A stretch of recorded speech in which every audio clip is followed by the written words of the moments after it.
Hello friends, welcome to wellness pharma educational channel, जिसमें आज हम बात करने वाले हैं इंटरनल वर्म्स कृमि रोग के बारे में, जो एक प्रकार से हमारे पेट में पाए जाते हैं। ये एक परजीवी हैं। आज हम इनके टाइप्स के बारे में बात करेंगे, साथ ही साथ cause, sign and symptoms, instruction और साथ ही इनका ट्रीटमेंट के बारे में भी बात करेंगे फ्रेंड्स। यह कुछ इस प्रकार से दिखाई देते हैं जो हमारे पेट में पाए जाते हैं फ्रेंड्स। ये परजीवी होते हैं जो हमारे शरीर में हमारी इम्यूनिटी को कमज़ोर करते हैं, हमारी एनर्जी को ये एग्जॉर्ब करके यहाँ जीवित रहते हैं। इस पेट में जलन पैदा करते हैं, साथ ही साथ दर्द भी पैदा करते हैं, भूख भी कम कर देते हैं।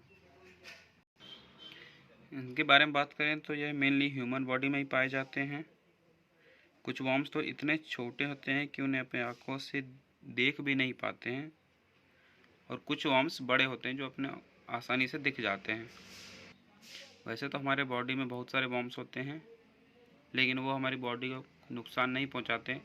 लेकिन कुछ वर्म्स जो हमारे पेट में होते हैं वो हमें डिसीज़ पहुंचाते हैं, साथ ही साथ हमारी बॉडी से खून चूसते रहते हैं।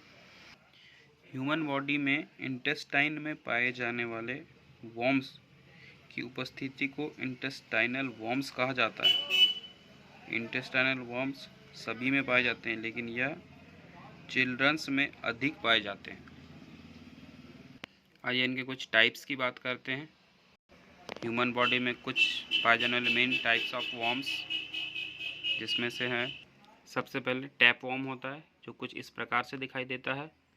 और एक राउंड वर्म्स भी होते हैं जो कुछ इस प्रकार से दिखाई देते हैं। तीसरा हुक वर्म्स होते हैं जो कुछ इस प्रकार से दिखाई देते हैं बॉडी में। चौथा वाइप वर्म्स होते हैं जो कुछ इस प्रकार से दिखाई देते हैं बॉडी में।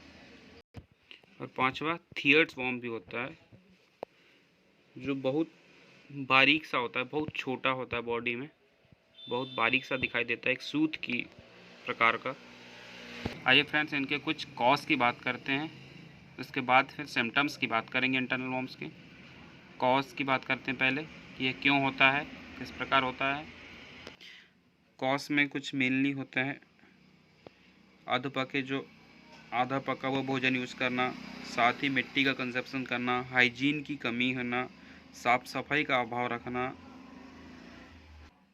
इसका मेनली कब्ज़ भी होता है कारण, साथ ही साथ मल के अभाव में रहना, कांटेक्ट में रहना, सफाई न रखना हाथ में, बॉडी में। इन सभी कारणों से इंटरनल वर्म्स हो सकते हैं बॉडी में।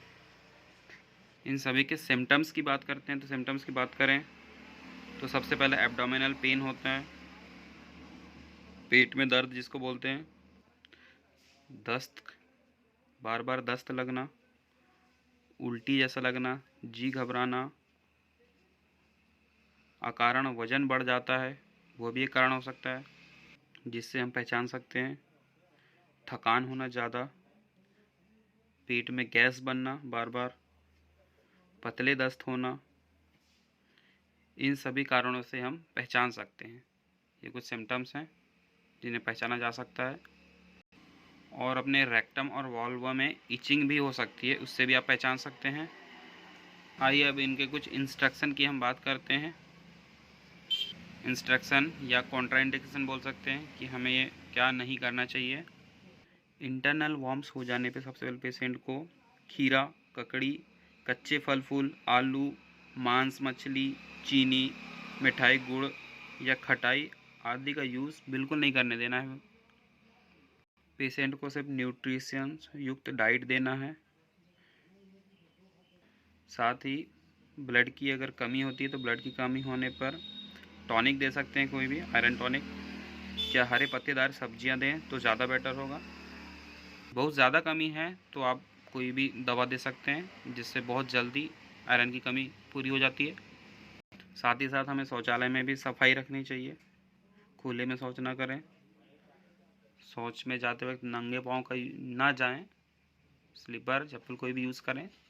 बॉडी सेफ रहे, किसी बैक्टीरिया के टच में नहीं आना चाहिए, या कम से कम आए तो ज़्यादा बेटर होता है। अब आइए फ्रेंड्स इनके कुछ ट्रीटमेंट्स की बात करते हैं, मेडिसिन जिनको हमें लेना चाहिए और इससे हमें ट्रीटमेंट मिल जाएगा। पहले ट्रीटमेंट की बात करें तो मेबेंडाजोल 100 mg यह टेबलेट आप सुबह शाम खाने के बाद 3 दिन तक ले सकते हैं। या इसके अलावा बेंडी एल्बेंडाजोल जो 400 mg में आती है, वो आप सप्ताह में एक बार 4 सप्ताह तक या 3 सप्ताह तक ले सकते हैं। या इसके अलावा भी नीमोसिड 250 mg टेबलेट होती है, जो 3 गोली एक साथ दी जा सकती है। याद रखिए आपको राउंड वॉर्म में लेना है फ्रेंड। थियर्ड वॉर्म्स के लिए कुछ गोली वही बता देता हूँ आपको मैं। थियर्ड वॉर्म में इसी गोली को मेबेंडाजोल 100 mg को आपको सुबह शाम लेकिन 15 दिन तक लेनी है, ज़रूरत पड़ने तक। आप 15 दिन से कम भी ले सकते हैं। ये फ्रेंड ब्रांडी, इसे भी आप ले सकते हैं। ये टैबलेट फॉर्म में लेनी है, सायरप फॉर्म में बच्चों को दी जाती है।